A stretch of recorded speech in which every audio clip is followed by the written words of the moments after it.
हसन निसार साहब खुद पाकिस्तान तहरीक इंसाफ के अंदर मज़ाहिमती और मुफाहमती दोनों तरह के दड़े हैं। किसी एक मामले और नुक्ते पे गुज़िश्ता कई महीनों में हमने देखा वो इकट्ठे नहीं हो सके, मगर आज अदालत ने कह दिया है कि किसी भी मामले के ऊपर सेहत को लेकर, रिपोर्ट्स को लेकर ना तो सियासी बयानियाँ, ना सियासत, ना अस्पताल के बाहर आप मौजूद हो सकते हैं। क्या ये जो धड़े हैं ये 16 सितंबर तक का वक्त दिया गया अदालत के, तब तक की एक खामोशी इख्तियार कर पाएंगे यकसू होकर कि बानी का इलाज जारी हो जाए और ये मुकम्मल तौर पे सियासत को बंद कर दें उतने दिन के लिए? ये मुमकिन होगा? ये जो आपने बात की है मुफाहमती और मज़ाहमती, ये तो घरों में होता है। एक ही माँ बाप की औलाद बिल्कुल डायमेट्रिकली ऑपोजिट तरीके से बिहेव कर रहे होते हैं। भाई इसको छोड़ें। ऐसे मामलात में, यहाँ तक आपकी बात दुरुस्त है कि ऐसे मामलात में ऐसा कुछ ही हमारी एक बेहुदा सी रिवायत है। बाकी ये एक उसूल की बात है, बुनियादी अदब आदाब की बात है, नॉर्म्स जो हैं, जो वैल्यूज़ हैं कि मरीज़ कैदी ही क्यों ना हो, इलाज और अस्पताल उसका बुनियादी हक है, वरना घटियापन है।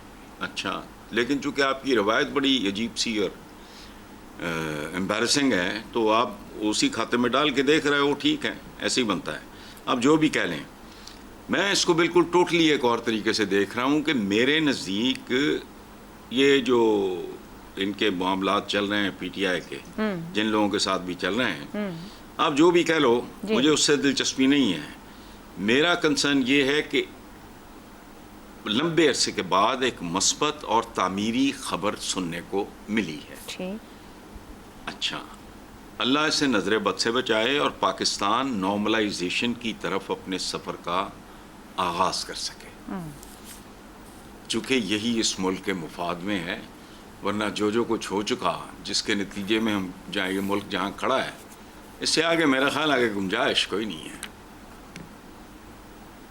बहुत गहरे खड्डे और खाइयाँ हैं। मगर अदालत में भी बताया गया, जब रिपोर्ट्स दी गई, माजी में कमिटमेंट करके पीटीआई कमिटमेंट पे खड़ी नहीं हुई कि वो सियासत के लिए इस्तेमाल नहीं करेंगे, और दर्जनों मुलाकातें करवाई गई, हर चीज़ रही, मगर ये 8 महीने काफ़ी सख्त रहे पीटीआई के लिए। पर सवाल वही है आपसे कि क्या ये जो कमिटमेंट अब अदालत को दे रहे हैं, इस पर खड़ी हो जाएगी पीटीआई और पीटीआई की क़यादत?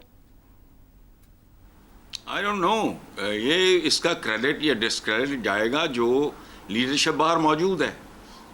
बहनें अगर अपील करेंगी, या वो जो केपीके के हैं, वो chief minister, getting his name, तो वो तो कर लेंगे, सुन लेंगे। अपने तौर पे तो नहीं वर्कर्स फैसले करते। अगर वो सख्ती से समझाएंगे, मना करेंगे और दलील देंगे तो वो नहीं करेंगे। ये कौन सी बात नहीं। और आप भी समझते हैं कि इमरान खान के थॉट प्रोसेस में भी इन 8-10 महीनों ने कोई तब्दीली डाली होगी, क्योंकि उनकी भी सियासी अंदाज मुज़ाहिमाना ही रहा है, मुफाहमती नहीं रहा।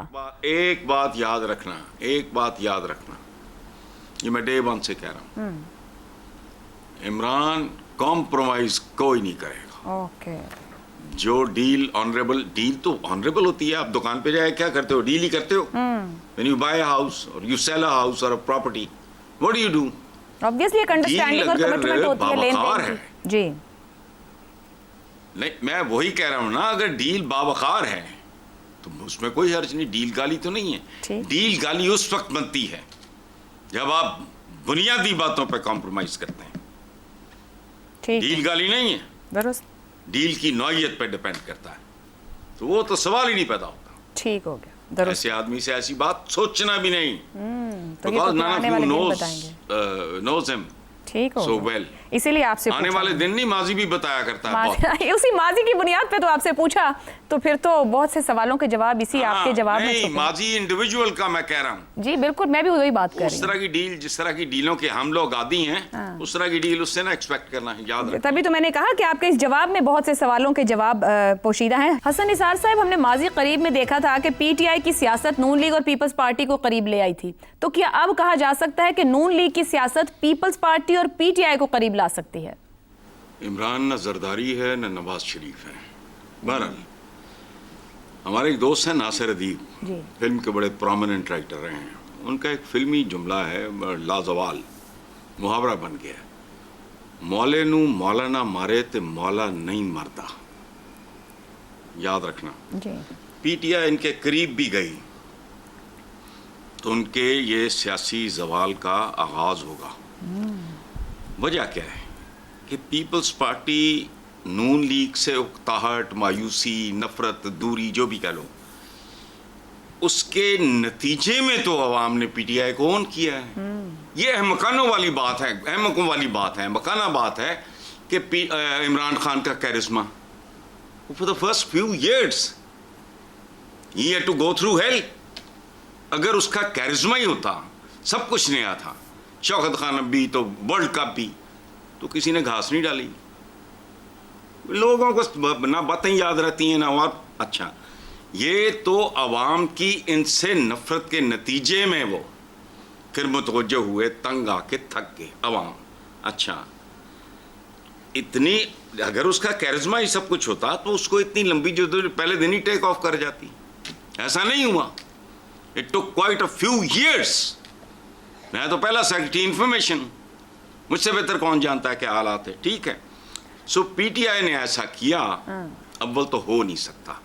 آپ مثالیں دے رہے ہیں زرداری صاحب اور یہ Nawaz Sharif and company. It simply means that you don't know the man. میرا نہیں خیال کہ وہ کرے گا تو خودکشی ہوگی. Who can stop him? ٹھیک ہو، لیکن نو، نہیں کرے.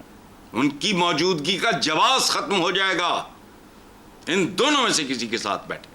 ٹھیک ہو گیا، ٹھیک ہو گیا. تو زیغم صاحب، گفتگو یہ کہہ رہی ہے کہ پی ٹی آئی ایک مختلف جماعت ہے. پیپلز پارٹی کو اگر دیکھیں تو وہ کہہ رہی ہے کہ سندھ کی تقسیم کو سیاسی طور پر وہ جس طرح اس وقت اونرشپ لے رہے ہیں، وہ جلنے مرنے کو تیار بیٹھے ہیں. تو کیا یہ سندھ کی تقسیم یا صوبوں والا معاملہ اس جگہ پیپلز پارٹی کو لے جا سکتا ہے کہ وہ مسلم لیگ نون سے فاصلے بڑھانے کے سبب یہ اتنا بڑا ان کا سیاسی محرک بن رہا ہے کہ وہ کہیں بھی ہاتھ میں لا سکتے ہیں؟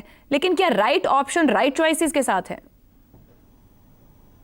دیکھیں عائشہ، سب سے پہلے تو حسن نثار صاحب کی بہت گہری اور خوبصورت بات کی تائید کرتے ہوئے میں یہ کہوں گا کہ پی ٹی آئی نے ایک نئی بائنری بنائی پاکستان میں، ایک نئی سیاسی تقسیم بنائی. وہ تھی پی ٹی آئی ایک طرف اور تمام سیاسی جماعتیں دوسری طرف. اگر وہ پیپلز پارٹی سے ملتی ہے تو اس کا مطلب ہے کہ پیپلز پارٹی اور پی ٹی آئی ایک طرف اور مسلم لیگ دوسری طرف.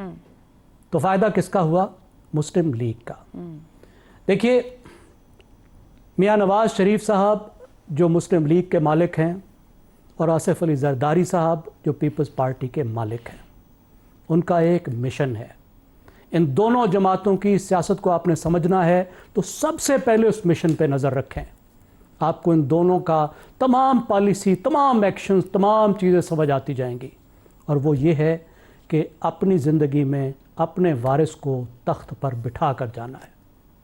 اپنے شہزادے، اپنے شہزادی کے سر پہ تاج رکھ کے جانا ہے. یعنی جو یہ سکسیشن پلان ہے اس پہ عمل کر کے جانا ہے. جو موروثی انتقال اقتدار ہے، یہ سب سے بڑی، سب سے اہم بلکہ واحد چیز ہے ان دونوں کے لیے. تو ایسے موقع پر ان سے نہیں الجھا جاتا جو تخت کو الٹا دیا کرتے ہیں. یہ تخت کو سنبھالنے کا وقت ہے.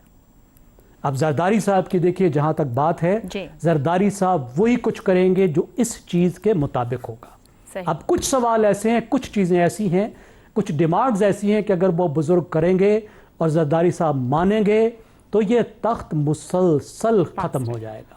مثال کے طور پر سندھ کی تقسیم، جو وہ تخت منتقل کرنا چاہ رہے ہیں آگے، اس کا باقی رکھنا بھی تو ضروری ہے نا. صحیح. منتقل تو تبھی ہوگا اگر وہ تخت باقی ہوگا. ٹھیک ہو گیا. کچھ دن انتظار تو کیا جا سکتا ہے. تو وہ زیادہ بڑی خطرناک چیز ہے، اس پر وہ کبھی نہیں مانیں گے. اور میرے خیال ہے بزرگ ان کی اس کمزوری کو، اس مسئلے کو سمجھیں گے. درست ہو گیا. این ایف سی براہ راست شاید نہ مانے، لیکن این ایف سی کے لیے کسی نہ کسی طریقے پر وہ مان جائیں گے.